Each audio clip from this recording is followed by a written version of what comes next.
Good morning. Hello. Yay, there I am. Good morning. Welcome to Revolution. We're super glad to be together this morning. We invite you guys to stand and sing with us.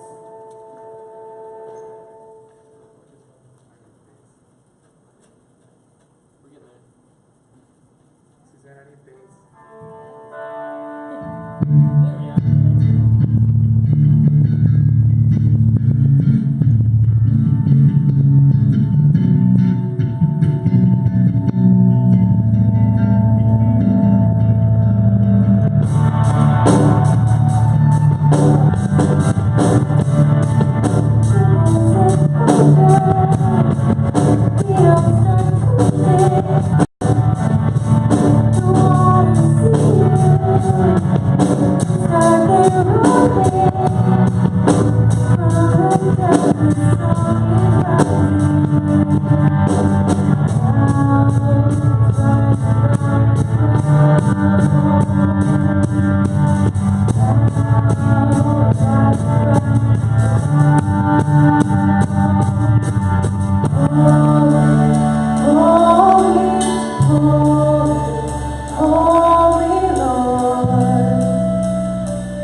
On June 3rd, we are going to have our quarterly blood drive, so bring your blood and donate it if you are eligible or willing to do that.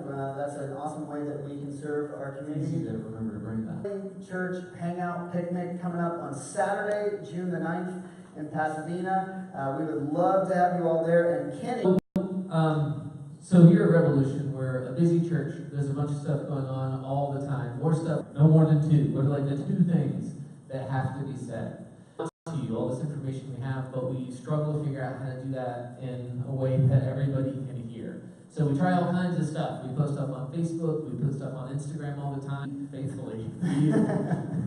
Every week on there, we're trying like all these different things, lose you in the midst of all or download that we need to make. It's got links, so if you need to sign up for something like that we're going to have on the 9th. It will also be something that we can do now instead of scattered announcements. But yeah, we've done everything that we know of. Yes, we even considered like contracting with the Blue Angels to like skyride it for in the coming months. As long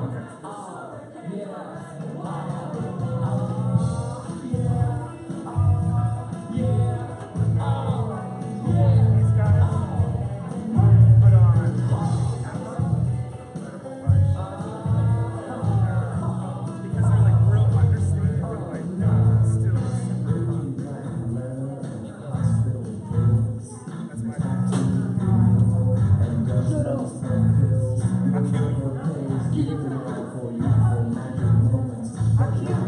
completely with some brand new components now. How do you afford your rock and roll lifestyle? How do you afford your rock and roll lifestyle? How do you afford your rock and roll lifestyle?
morning, everybody.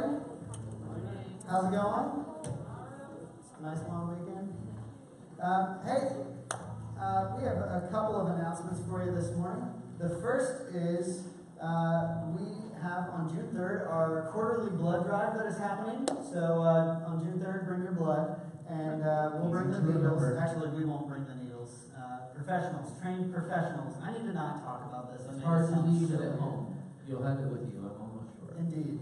We are not a church of vampires. So all of that blood goes directly to what?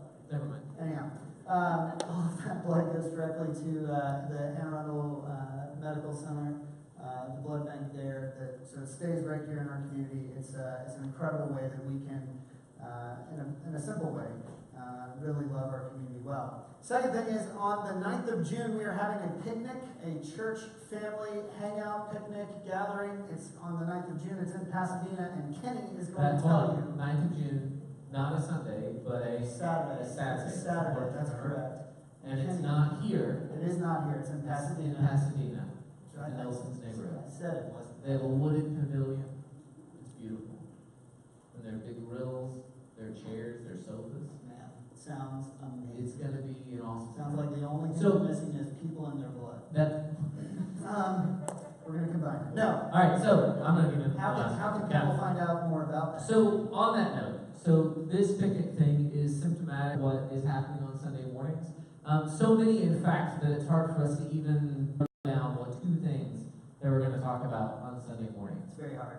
And so, because we don't want to take up a ton of time in this space, giving you guys a bunch of announcements, we struggle all the time with trying to figure out how do we actually let you know the stuff that's going on? How do we let you know about men's retreats? How do we let you know about picnics and blood drives? How do we remind you of past sermons and show you ways or connect you with ways we can get in touch with groups and all these other kinds of things that we're always doing? And up to this point, we tried kind of a very, try everything at the same time approach. And so we'll post things on Instagram if you follow us there, or post things on Facebook if you follow us there. We'll email you sometimes. We have a news section on the website that you probably have never ever seen, but which I update every single Tuesday. So we have that. We have an app with announcements on that, and we'll send notifications. Basically, we're trying everything at once to get your attention. And I think that one of the problems that we have is that we're doing all these things in such a sort of scattered way that it's hard to find what you're looking for when you're looking for something.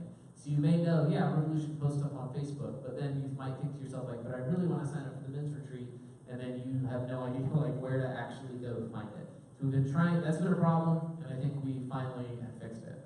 We think so. We hope so. So, in order to fix this problem, this week we are launching a new tool that we are calling the Loop, and it has everything that you need to know in one place. It is delivered once a week in whatever way you would prefer. So, whatever way you want to get it, that's how we will send it to you. We've been working on this for a long time. We put a lot of time, effort, and energy into figuring out how to communicate clearly to everybody in the way that people want to be communicated with. And so the cool thing is the Loop is launching this week. It's going to have pretty much everything you could ever want or need to know.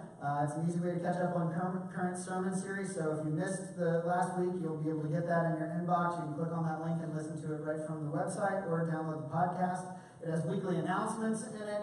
It has links to upcoming events that you need to sign up for, like the picnic, as well as the information on where to go for that picnic, right? So all that stuff's there. If you're a parent, it's going to have the weekly parent queue. If you've ever checked a kid in our children's ministry, you usually go home with a piece of paper. But if you're like me, it never makes it home. I don't know why, but you'll be able to just click on the link, and we'll be able to stop killing as many trees, and that'll be great together, right? You can just check the parent queue on how to follow up and reinforce the lesson that your kids learned that week, and then it just has easy access to the normal kind of regular steps that we call everybody to take at Revolution, like getting plugged into a group, finding a place of service both inside the church and outside the church, giving, and even just setting up a time if you would like to hang out with us, me and Kenny.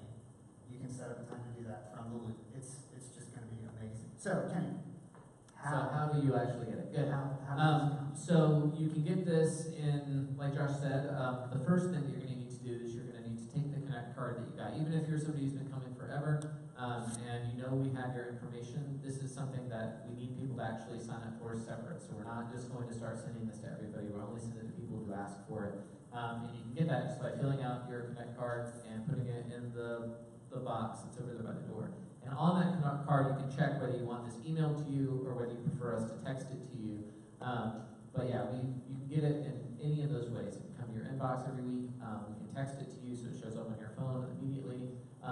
We will continue to post it on Facebook, so it'll be there. It'll all be in one place there, and I will continue to update that.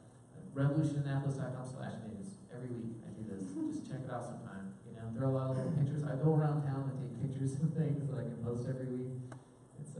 It is a waste of my time. Anyhow, we looked into contracting with the Blue Angels to do a skywriting loop. It was very expensive. We decided not to do that.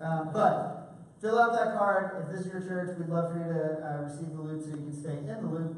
And yeah, you can go ahead and actually take some time right now to fill that thing out. I'm going to pray for us, and then we'll jump into the sermon. That's great. By the way, this is why we don't normally do this. We're bad at it. Anyhow, let me pray for us. Specifically me and you, Kenny. God, thank you so much for this day. Thank you for this time that we can set aside to come into this place and expect you to speak to us. And God, I pray that you would do that. I pray that you would speak through your word, that you would use my words, that you would change and rearrange them to meet our ears exactly how we need to hear them, so that we can leave this place different than we came in, that we would leave this place ready to take steps to follow you more closely, to live the life that we are created and designed to live. God, we just give you these next few moments and this time that we're going to receive communion and time that we're going to sing songs of worship and praise to you, and we ask that you would just unclog our ears if there's anything blocking us hearing you. It's in Jesus' name we pray. Amen. So, this past summer, I had a really interesting experience in Wyoming. My dad and my brother and I go out every summer to spend some time in Wyoming, going fishing and hiking and just having a good old time. And the friend that we have out there, his name is Jake, and he's a wildlife photographer, and so he's always he knows where the bears are, so we always get really way too close to grizzly bears, and he knows where all these other crazy animals are that you shouldn't get close to, and then we get close to them, usually in a car, which is nice. But we had this. He was looking for this pine tree last summer, and it's called a white pine. And a white pine tree has pine cones, obviously, that bears love. And there's this bird that actually picks these pine cones and carries them and drops them and kind of buries them. And then the bears will come and they will come and dig those things up and eat them later on. And so Jake likes to find these trees way out in the middle of nowhere where nobody else goes, and then follow these birds. Wait until a bird shows up, follow it until it drops the pine cone so he can find where the bears are going to be, and he gets to take pictures of both the bird and the bears. And it sounds like I'm telling a nursery rhyme a little bit. But at any rate, so we're out there, and if you've ever talked to me about this trip, I'm about to tell a story that's not the story you think I'm going to tell. I have a drone, and so there's two stories about that drone. One that I'm legally not allowed to talk about, the other one that I am. But for this is the one that I'm legally allowed to talk about. So we're out in the national forest, not in the national park, because it's illegal to fly a drone in the national park, and I would never knowingly do that. And so we're in the national forest, and we're flying. We're looking for these trees, and we decided, what if we took the drone way up high, and then we could spot the trees from the air, and then we could, hike to where the trees were. And so we did. We flew the drone up, but the area that we were in had a whole lot of peaks around it, and we're looking in this forest that's on the side of a mountain.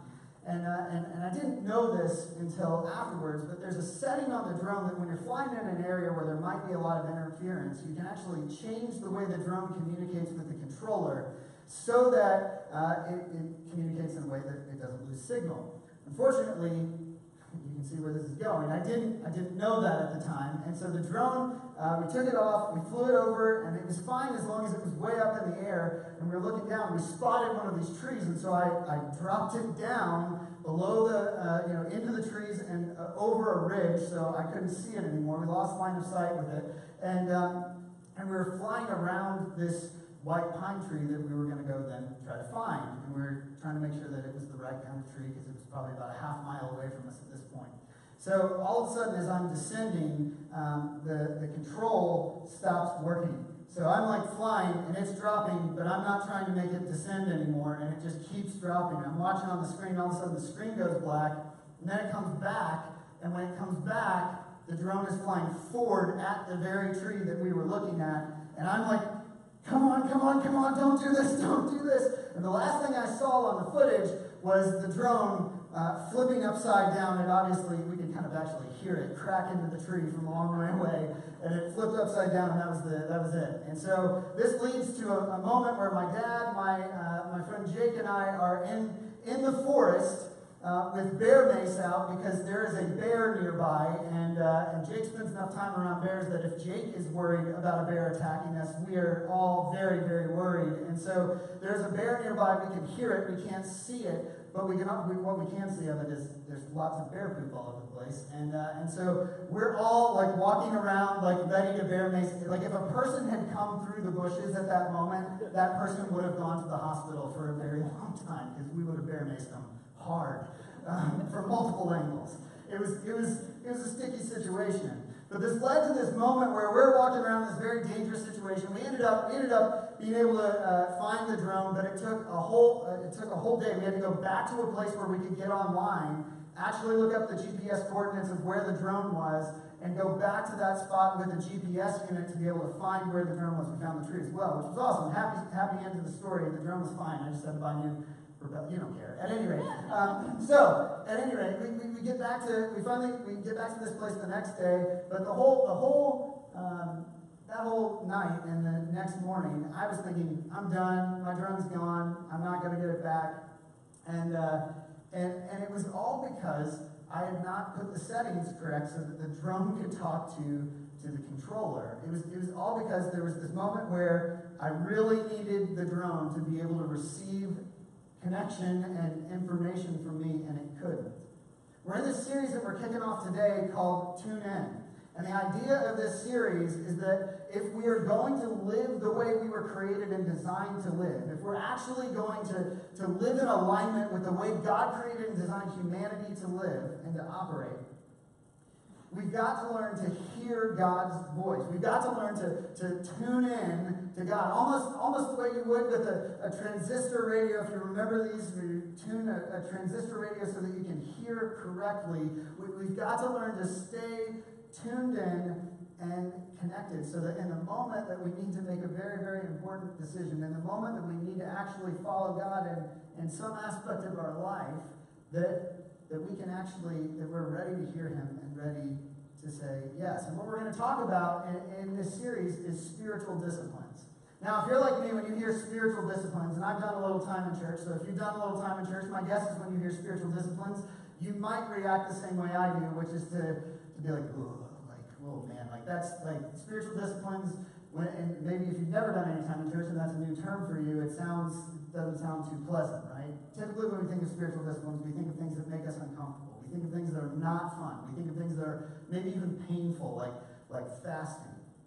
The reality is that the spiritual disciplines are not designed to cause us discomfort for discomfort's sake. Oftentimes we think of spiritual disciplines as a way that we please God, that we make Him happy with us, that we appease God for all the things that we've done wrong. But that's not the purpose of the spiritual disciplines. It's not to earn the favor of God or the grace of God.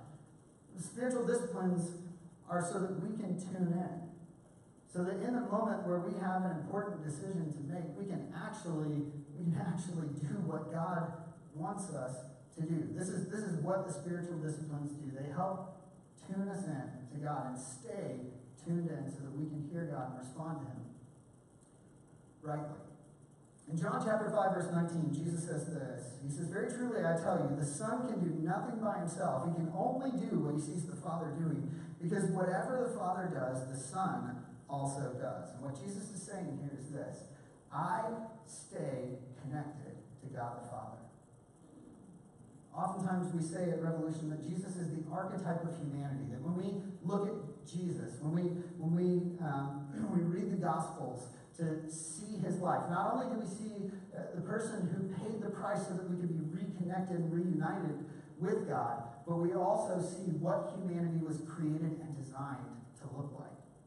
This is the fulfillment of humanity. We would say it this way maybe, that Jesus is the most human that has ever been. He is the fulfillment and the archetype of humanity, what we all were created and designed to be. Dallas Willard, who's a famous theologian, said it this way, that discipleship, or following Jesus, is the process of becoming who Jesus would be if Jesus were you. It's the process of becoming who Jesus would be if Jesus were you. And if we're going to live in alignment with the way God created and designed us to live as humans, then what we need to do is we need to learn to follow in the footsteps of Jesus. We need to learn to tune in to what God is saying so that we can do what God would have us to do. There's a big internet debate going on right now. It's probably about 2 weeks old. Anybody participated in this debate? You know what I'm talking about? Anybody Team Yanny? Yeah, you're right, Steffi. Team Yanny in here? You know what I'm talking about? No? For real, show of hands. Nobody's Yanny? Okay, a few of you. All right, sweet. All right, anybody Team Laurel? A few Team Laurels? All right, I'm Team Laurel. So here, if you don't know what I'm talking about, if this doesn't make sense, just Google Yanny versus Laurel, and it will. Anyhow, it will. If you're in on that, you know why that was weird. All right, and if you Google Yanny versus Laurel, it'll bring up this thing, and it's a sound bite of a guy saying a word that there is a debate about. Some people hear Yanny, and some people hear Laurel, and people are angry at each other about what they hear, apparently. And it's this really interesting debate. It's kind of the whole like gold dress, blue dress thing from a few years ago. That's pretty much what's happening. What is actually being said? And the guy who actually made the sound file came out and said, "Hey, listen, I just want to put it to dispel all the rumors and all that stuff. Like I was actually saying the word Laurel. I was saying Laurel, and I understand that some people hear Yanny or whatever, but that's actually what I was saying was Laurel. And the reality is the way you hear it depends on the equipment that you're listening to it on and how damaged your hearing actually is. And so, the funny thing about this is how are you listening and how damaged is your hearing really does affect whether or not you can actually hear what's really being said. And I think that's true for us as well when it comes to hearing God's voice. I mean, how often have we heard somebody say, well, God told me to do, fill in the blank, right? And even if you've never done any time in church, I promise you, like everyone in this room has heard of somebody saying, like, God told me to do fill in the blank, and you're like, no. Like, I'm pretty much positive you were not listening well. Like, something was broken there. I'm not sure what happened there, but you were not listening very well because it's so far out of character with the God revealed in Scripture that it's just obvious. No, you're not listening well. And this is what the disciplines do. They help us tune in so that we can hear rightly and we can make right decisions. Matthew 11:28 through 30, Jesus says this. He says, "Come to me, all you who are weary and burdened, and I will give you rest. Take my yoke upon you and learn from me, for I am gentle and humble in heart, and you will find rest for your souls. For my yoke is easy, and my burden is light." Now, sometimes when we hear this verse or this passage, when we read it, it would be easy to think that what Jesus is saying is that following Jesus is somehow easy, or that the burdens associated with following Jesus are really no big deal. That when you follow Jesus, everything in your world just becomes simple and easy. There are no problems anymore, and you can just go about your business, and it's going to be a cakewalk from here on out. But that's not what Jesus is saying. If anybody here who has been a follower of Jesus for any length of time can tell you that that is just not how it works, right? That's not how it works. And so the question is, what does Jesus actually mean here? What Jesus is doing is he's using a metaphor that would have been very familiar to the people that he was speaking to, of two oxen being yoked together, being attached together.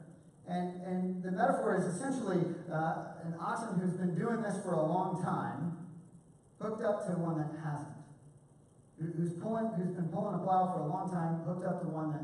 What happens when they were training a young oxen to plow is they would hook them up to an old oxen who had done this for a long time, and that oxen would literally teach, by being just attached together, that younger oxen how to actually walk, how to pull this plow so that they would have the endurance to be able to keep going and to be efficient in the way that they were actually plowing. That older oxen was literally, by being just connected in such a kind of rigid way, that how to actually walk out pulling this plow. And what Jesus is saying here is this, that when we connect ourselves to him, when we follow in his footsteps, when we begin to imitate his life, it's not that the work that we're doing is easy for us. It's that it's easy for him. It's not that the yoke that of being connected is easy or simple, but it's that it's simple for him, and what we're learning is dependence on him, and we're learning to trust him, that if we follow in his footsteps, he will take care of us. We're not learning that the yoke is light for us. We're learning that the burden is light for us. We're learning that the burden is light for God. And that as we trust God more and more, we'll begin to develop a lifestyle and the way of Jesus in our lives that will allow us to depend on him, because the burden is light for him. It's not that the burden is light, it's that it's light for us. It's that it's light for him. The truth is, we probably make 1 to 2 important, semi-important decisions a day, 1 to 2 semi-important decisions a week, 1 to 2 fairly important decisions a month, 1 to 2 pretty important decisions a quarter, 1 to 2 really important decisions a year. Like, we don't really actually make a whole lot of really radically important decisions every single day, but we make a couple decisions every single day that are pretty important, and a couple decisions that are really, really life-alteringly important for us and for the people around us on a regular basis. When we look at the life of Jesus, Jesus spent the first 30-some years of his life developing obedience to God. Developing a pattern of obedience so that when it came time to do what God wanted him to do, he already had this pattern of saying yes. When it came time to go to the cross, he had developed a pattern of obedience in his life, of saying yes to God no matter what it was. So he was willing to go to the cross, or willing to take a step towards somebody that nobody else would touch, willing to speak truth into the lives of people who were powerful and had the ability to put him to death. And what we need to learn to do is, on a day-by-day basis, begin to submit our lives to God. This is what the disciplines teach us to do. A number of years ago, a long time ago, there was this bracelet that became incredibly popular. It had a couple letters on it. It was WWJD. And I don't know, anybody ever have one of these bracelets? Yeah, WWJD.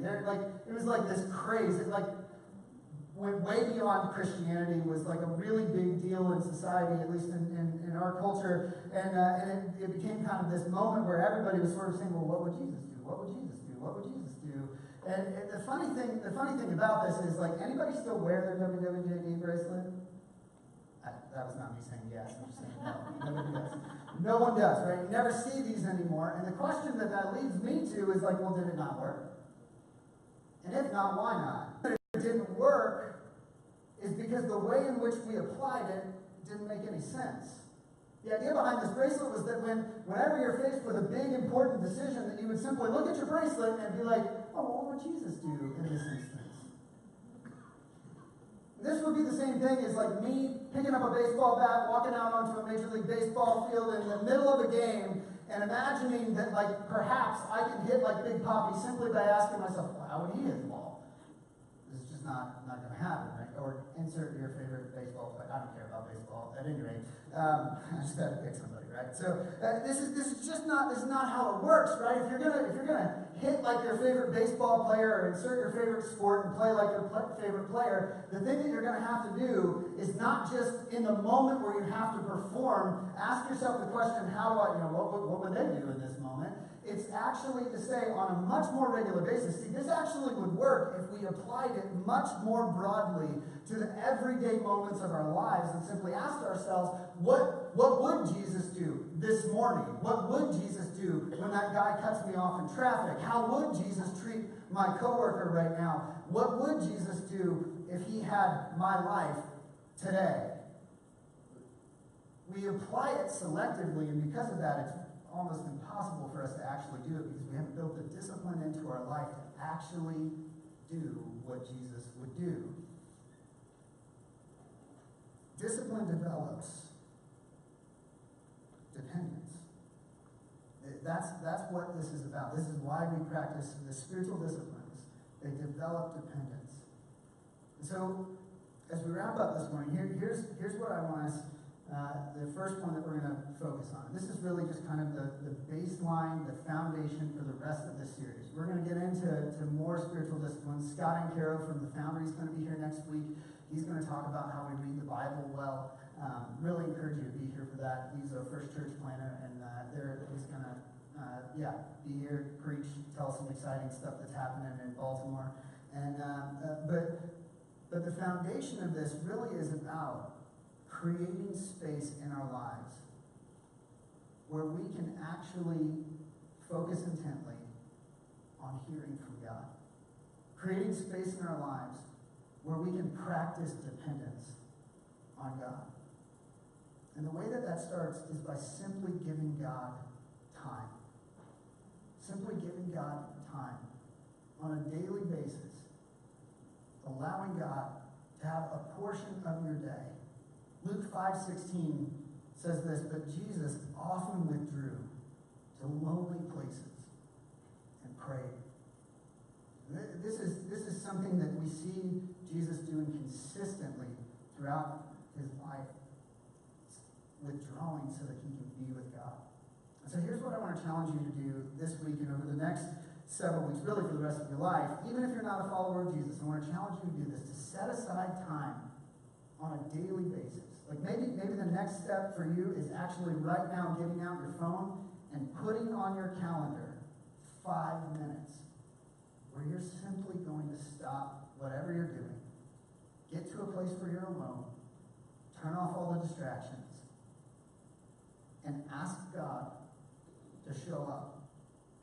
Now, I'm not making any promises that the first day you do this, there's going to be an audible voice and a dove is going to descend upon you. That may happen, I don't know. But here's the thing that we see in Jesus. We see him not expecting those moments every single time. Not needing God to declare before all humanity that this is his beloved Son in whom he loves. But on a daily, routine basis, making space to be connected and recognize his dependence on God. So I just want to challenge you to do that, to set aside time today on a daily basis, even if it's only 5 minutes, to depend on God, to develop the discipline of dependence on him. I'm going to give you a couple tools for this. The first thing that I would encourage you to do is to spend at least a little bit of time in this time, and even if it's just like 1 minute of your 5 minutes, reading Scripture. I'd encourage you to read from the Gospels. These are the first 5 books of the New Testament, Matthew, Mark, Luke, and John. They show us Jesus' life. They show us the way that he lived. Bible apps. I love technology. If it weren't for my phone, I would never show up anywhere. I would still be in bed this morning if it weren't for my phone and my kids. But at any rate, they're helpful in getting me out of bed. At any rate, there's an app that I was introduced to a couple weeks ago that is absolutely the best app developed by a church that I've ever seen. It's called Crossroads Anywhere. If you look it up in either app store, you'll be able to find it. And it's got a lot of really great content. It's from a church in Cincinnati that I'm not like, they're not paying me to say this at all or anything like that. They've developed an incredible app. And the coolest thing on it is it has what's called a daily experience. And this daily experience will walk you through reading scripture, spending time in silence, and prayer. And it's interactive, and it's like literally the coolest church app I've ever seen. And I would encourage you to download that, use that as a time to guide your time, as a tool to guide your time. Another thing I would encourage you to do if you're going to walk with us through this whole series is to read this book by Dallas Willard called The Spirit of the Disciplines. This is probably the best book, and a lot of the ideas from this series are being taken from this book by Dallas Willard, and it is incredible. It's probably the best book on the spiritual disciplines that I've ever read. And then finally, there's another book by Richard Foster called Celebration of Discipline. And Celebration of Discipline actually kind of gives you here's how to practice different spiritual disciplines. And it's kind of like a manual on how to actually practice these things. And it's a phenomenal book as well. And the challenge for this series is to set aside space for God to create dependency in your life so that you can begin to develop the kind of spiritual disciplines in your life that will allow you to respond the way Jesus responded in every aspect of your life, to live the life that God created and designed you to live. Let me pray for us, and then we're going to spend time responding by receiving communion this morning. Develop the daily disciplines of depending on you, of yielding ourselves to you.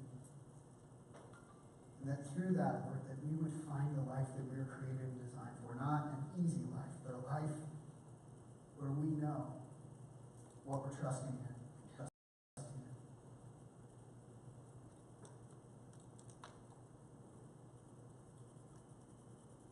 God, we love you. Pray these things in Jesus' name. Amen. One of the ways that we remind ourselves of our dependence on God every week at Revolution is by receiving communion together.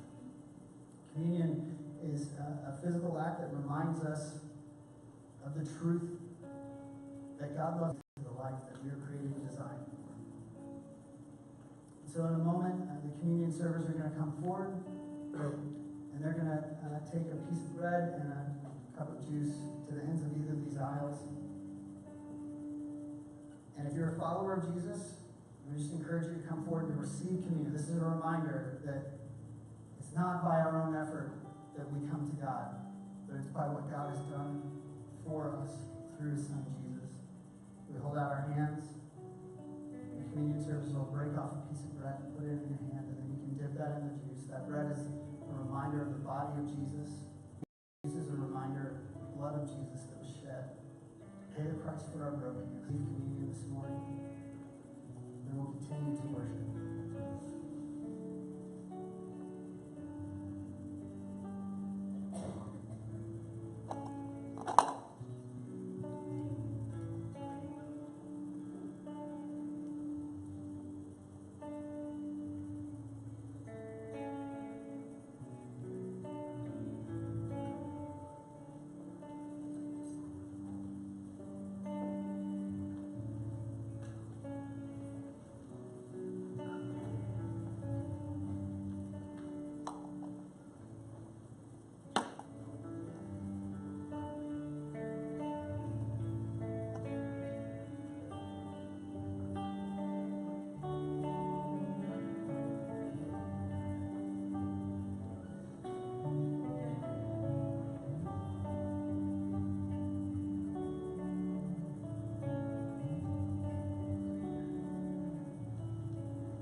we have a very special celebration today. We're going to celebrate a baptism this morning, and I'll let Ashley introduce you to the young man who's going to be baptized here in just a second. But I just want to say, first and foremost, if you have questions about baptism or why we practice baptism, the way we practice it, I'll be right up here at the end of service. I'd love nothing more than to have a conversation with you about that. And yeah, this is an awesome celebration.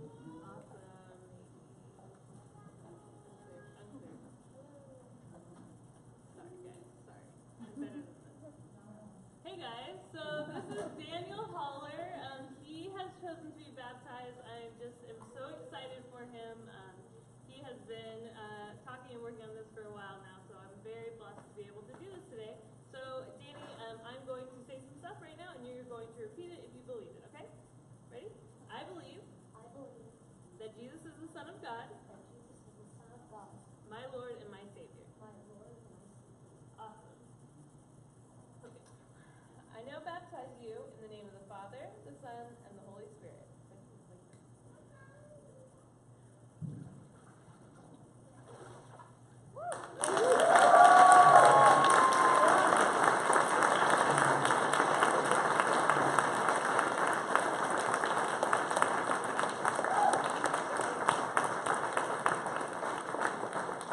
I will pray for us, so if you guys want to head back to your classrooms so that the kiddos can get picked up from their classrooms. We're all about safety around here. So let me pray for us, and then we'll head out.